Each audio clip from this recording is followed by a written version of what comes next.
boys? Welcome back. It is Saturday, February 22nd. Shout out Pops. Happy birthday to my Pops.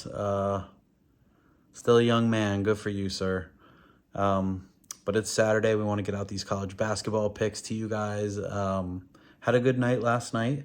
4-2. Gave out some good picks. Michigan State under, that hit. Loyola and Dayton over, that hit. Cleveland to first quarter dominate the Knicks. They did. Jazz and Thunder over, that hit. Couple tough losses, a couple college basketball games that just didn't bounce our way at the end. And Jordan Poole to score 24 points. That guy is never touching anything of mine ever again. That guy is a bum. So we're off of that. But let's get on to these picks for Saturday. That's what you guys are here for. Welcome to the channel, Spreads and Props.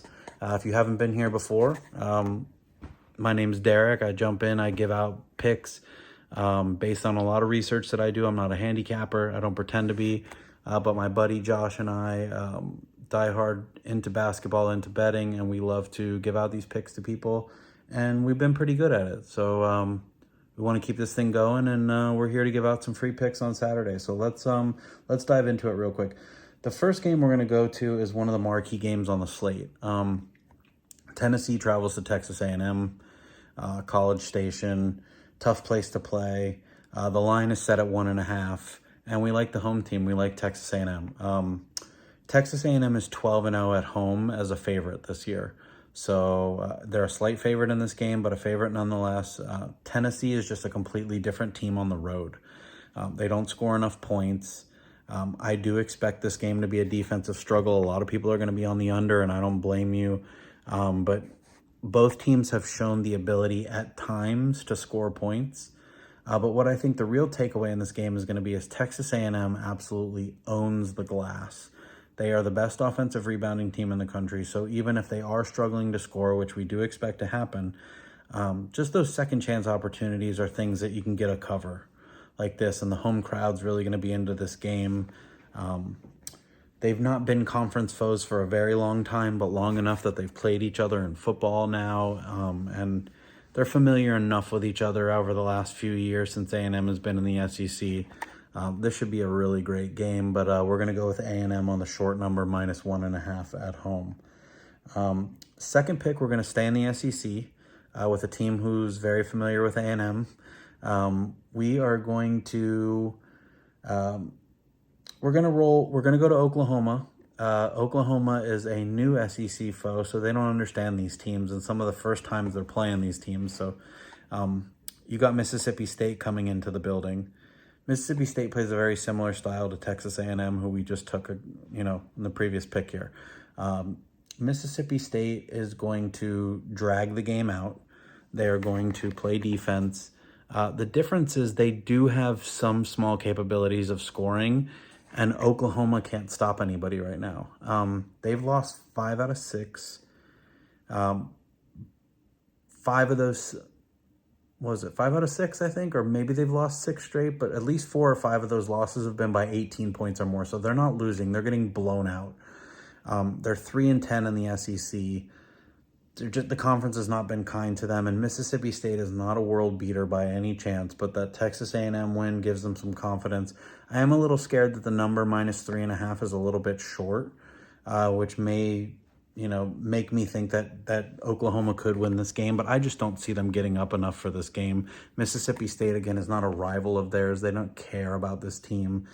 Their season is lost at this point. They're 16-10, but they have no hope of making anything but an NIT. And even then, it would just be by their name. They're not a good basketball team. So we're going to take Mississippi State -3.5. Oklahoma's just going to turn the ball over too much when it comes down to it, and Mississippi State's going to be able to rebound the ball. They can shoot the three a little bit. They'll be okay. Third pick, we're going to go to the ACC, and this is almost a pure fade of this team. Pitt is -2 at Notre Dame. Pitt is a top 25 Ken Palm rated offense.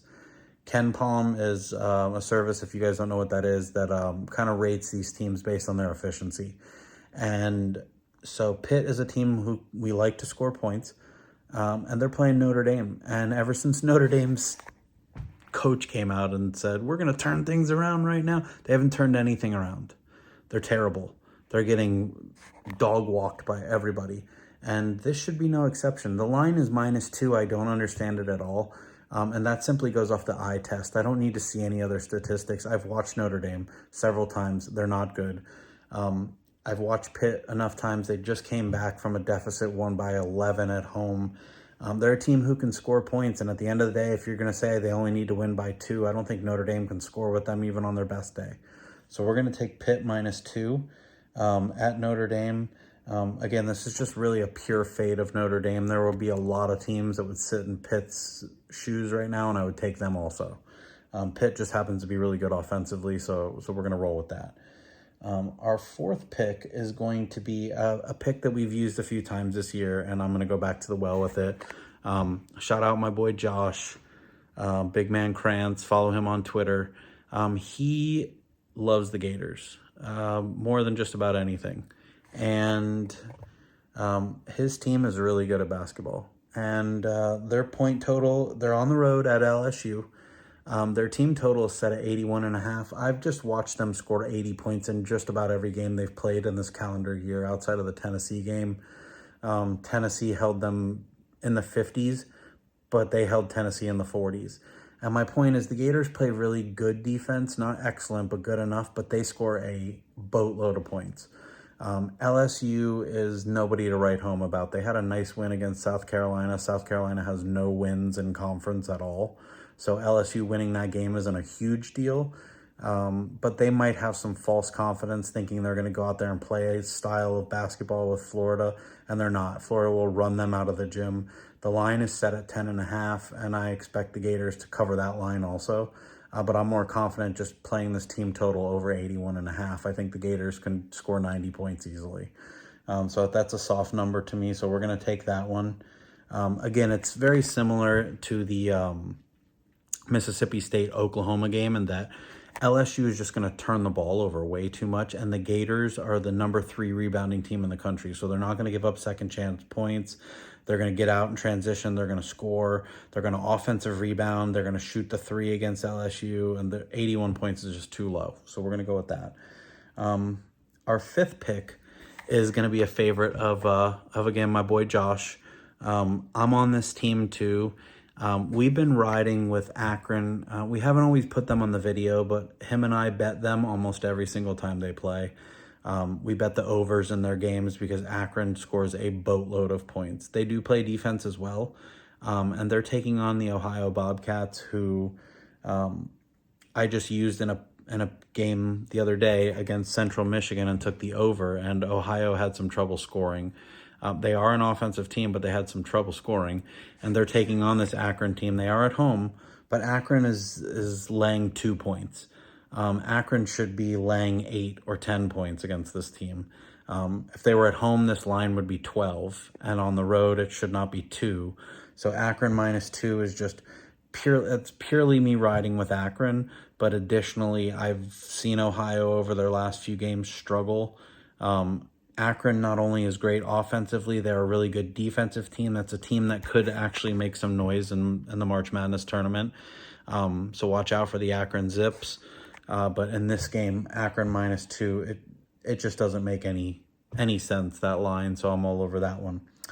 Last but not least is the most popular pick on this channel if you've been following along for the last couple of weeks. Anytime the Denver Nuggets are playing basketball, we want to take the Denver Nuggets. And it's a Denver Nuggets team total, and it's the same Denver Nuggets team total that they keep pumping out there, and it doesn't matter who it is. They played Charlotte. The team total was 122.5. They went over. They're playing the Lakers. The team total is 123.5. Charlotte just played the Lakers. The score was 100-97. So these two teams are playing this low-scoring game. It doesn't matter. When you go out to Denver and you play the Nuggets are going to control the pace, the tempo, everything. Total in this game is set at 240. That, to me, with a 7-point spread, says that if you're going to get 240 points, you're going to get the Nuggets easily clearing 125. You can take this total at minus 115 for 123.5 to go over. But at 124.5 on my book on Hard Rock, they're plus 100. That's what I'm going to take it at. But for all intents and purposes of the video, we're going to go over team total of 123.5. Take it up to 124.5 if you want for some plus money. Again, Denver should score 125 plus. They might score 140. The Lakers have no big man, nobody to do anything inside with Jokic. Jamal Murray, Michael Porter Jr. should be lighting up three-pointers. This game could get out of hand. But if it doesn't, it's just going to be, I mean, this game will be played in the 130s by both teams. So I think this is an absolutely ridiculously low line, so we're all over it. Also, just to add one before we go, because those are 6 picks, and that's kind of the number we want to stay at. The channel is called Spreads and Props for a reason. We do take prop picks, not as often as we'd like, but we do use them. And I saw one when doing my Denver research. Nikola Jokic's rebound total is set at 11.5. The Lakers have no front court. Getting rid of Anthony Davis, there's no reason this guy doesn't get 15 rebounds in this game, unless the Lakers are making all of their shots, which could happen, and the total may be the reason that's set like that. But Jokic rebound total at 11.5, I'm going to put some money on that on the side. It's not going to be an official pick for us, but I just want to throw out there, when you do watch this video, if it's still 11.5, and that was juiced to the under, take 11.5. I think that's a pretty safe prop bet tomorrow. If you want to throw it in with the Denver team total and do a parlay, anything you want to mess around with, cool. But again, my name's Derek, Spreads and Props. Follow us on Twitter at Spreads and Props. We do give out extra picks, usually on days like Saturday. We are going to type in a few additional picks. There's over 100 college basketball games tomorrow. I've given you 5. So just an idea. These are the ones we like the best, but there are a ton that didn't make the list. Right off the top of my head, Clemson -1. Cincinnati and... who's Cincinnati playing? I'm going to draw a blank now and not be able to tell you guys. But Cincinnati under, there's a ton of games. That's my point. There's too many that didn't make the cut but are right there on the cusp. North Carolina -9.5 at home against Virginia. I mean, there's tons of games that we do like that we'll probably give out some more picks on Twitter. So follow us there. Again, Spreads and Props. And let's go green. Let's cash these checks. Let's make this money, and let's have a productive Saturday, and I will talk to you guys tomorrow. Again, happy birthday, Pops.